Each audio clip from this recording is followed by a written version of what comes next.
नवाचार नमस्कार।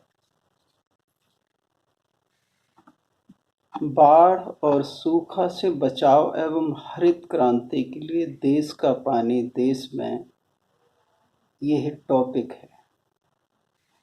वर्षा जल संचयन के लिए सरकार की एक योजना है, खेत का पानी खेत में, गांव का पानी गांव में। इस योजना में देश का पानी देश में भी जोड़ा जाना चाहिए। नदियों को जोड़ने का प्रयास कई बार किया गया, पर वह पूरा न हो सका, अधकचरा ही रहा। कारण है कि जब इस मुद्दे पर चर्चा होती है, अनेक इफ एंड बट आते हैं और इस तरह कन्फ्यूजन ही कन्फ्यूजन है, सॉल्यूशन का पता नहीं। इस समस्या के वास्ते एक सरल सा नवाचार अपनाया जा सकता है। देश के भीतर कई पूर्व पश्चिम नहरें बनाई जाएं, उन पर ओवरहेड विद्युत तार लगाए जाएं और इनके इर्द गिर्द अनगिनत पाताल तोड़ कुएं बनाए जाएं, ताकि असीमित बाढ़ जल धरती में भरा जा सके। आसपास के विशाल क्षेत्र में नहर से सीधे सिंचाई विद्युत द्वारा की जा सके, जो कि अभी नहीं हो रही है। इस प्रकार हमें अचानक आए पानी को देश भर में फैलाने का साधन प्राप्त होगा। प्रस्तावित पूर्व पश्चिम नहरें हमारी मौजूदा सभी नदियों से मिलेंगी एवं उन पर बांध का काम करेंगी। यह बिना खतरे वाला, अपनी तरह का निराला और विश्व का सबसे बड़ा बांध होगा, और फिर देश में अनेकानेक बांध बनाने की जरूरत नहीं रहेगी। इस प्रकार बाढ़ की समस्या से राहत मिलेगी।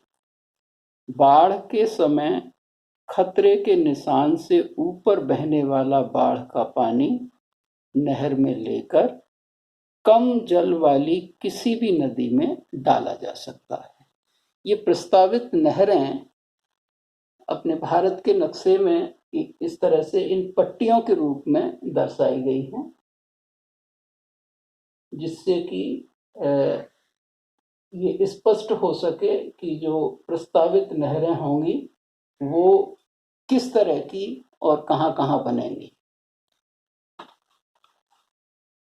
नहर के रास्ते में आने वाली किसी भी नदी से पानी लेने और उसमें पानी देने की पूरी आजादी होगी। इस प्रकार जिस जगह जरूरत नहीं है, वहां से पानी लेकर उस जगह पहुंचा सकेंगे जहां पानी चाहिए। यानी देश भर में बाढ़ व सूखा का पुख्ता इंतजाम।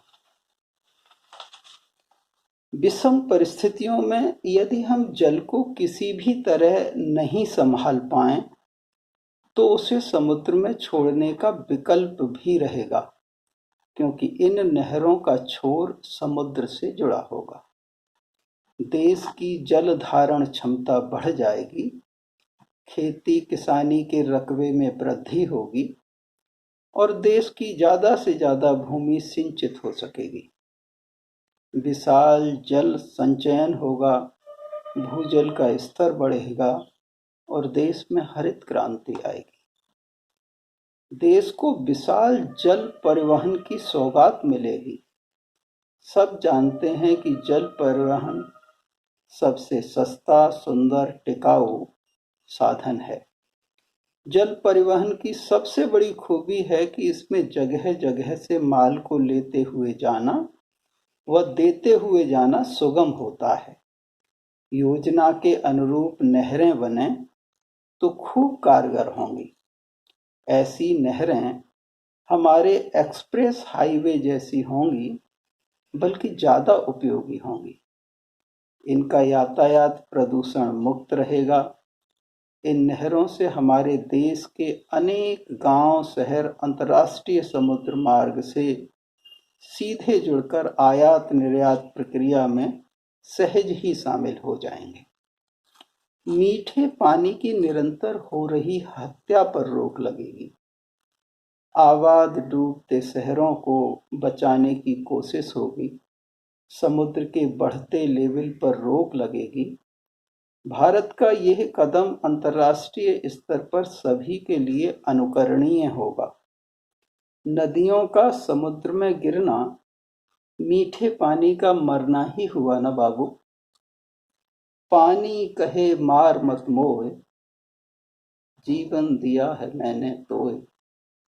मीठा जल सागर में जाए, फिर कोई कैसे लौटाए।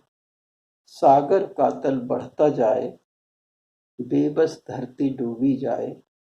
सिर से ऊपर पानी आए, उससे पहले करो उपाय।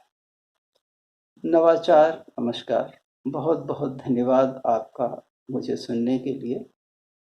और मैं ये निवेदन करना चाहूँगा कि इसको इतना शेयर करें कि ये मुकाम तक पहुँचे और समाज के हित में काम आ सके। बहुत धन्यवाद।